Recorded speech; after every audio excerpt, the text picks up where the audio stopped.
one of the things that I'm doing now in Cadigan Talent Ventures is I'm taking a lot of the lessons I learned at LinkedIn, a lot of the mistakes I made, a lot of the really interesting experiences of how to grow a company very, very fast. When I was at LinkedIn, we were 400 people and we grew to 4,000 people in just under 4 years. And it was an incredible ride. And very few companies grow that fast. And when you grow that fast, one of the things that you experience pressure around is you experience pressure with communication and organization structure and design and how to lead effectively when you're growing internationally and opening up offices all over the world. So what I'm doing right now in my business is I'm taking a lot of those lessons learned and helping companies that are going through explosive growth. Today, I think we have more companies growing faster than ever before. Technology is moving faster. The tools you have are much, much greater than you ever had before. You've got access to data, social networks. And so it's a lot more challenging to thrive because your competition can move really quickly too. But that's really a lot of what I'm doing right now in my own business, is taking a lot of those lessons I learned, mistakes I made, and helping a lot of these young companies try to grow and win in this new economy, new digital economy.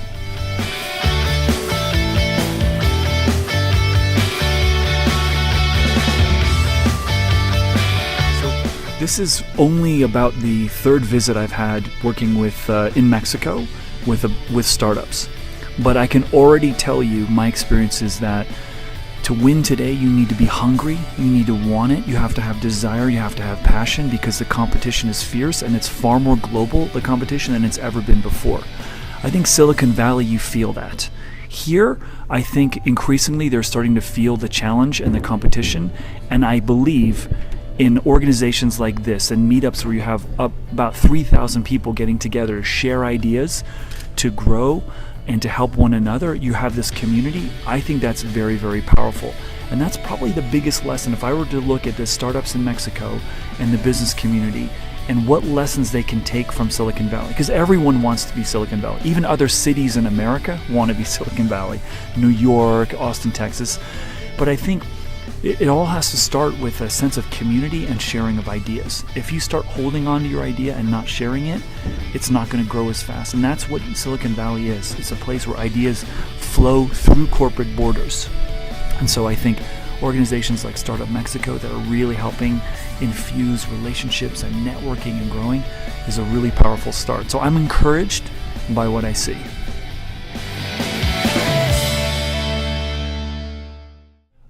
I mean, that really is, it's up to the organization to decide what's best for them.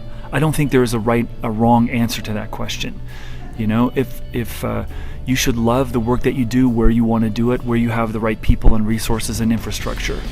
You know, I think the question is does the government support, do the regions support the kind of work, and is the talent supply there? Those are the really important things. But companies can still be headquartered in one location and have people and teams in other parts of the world. So you could be successful either way. You know, I think what Mexico would like is the companies to be really successful here and stay here, and the talent stay here for sure.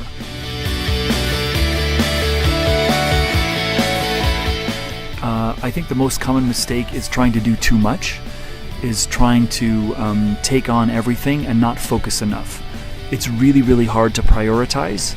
And I think the other common mistake that people make is they forget that people make companies win and teams win, not a technology portfolio or not a business idea. It's the people that will make it win. So sometimes what I see is entrepreneurs, they get so seduced by their own idea, they fall in love with their idea, they forget that it's going to be the other people that they surround themselves with that are going to make that idea something even more special.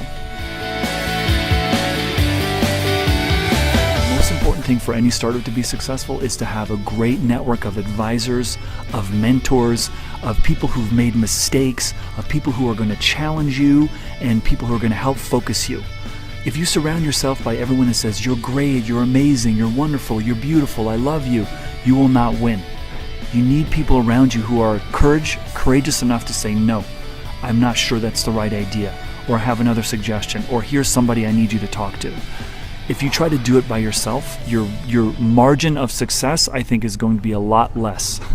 If you surround yourself with, I call it a personal board of directors and advisors who are going to really challenge you and push you, I think you're much more likely to be successful.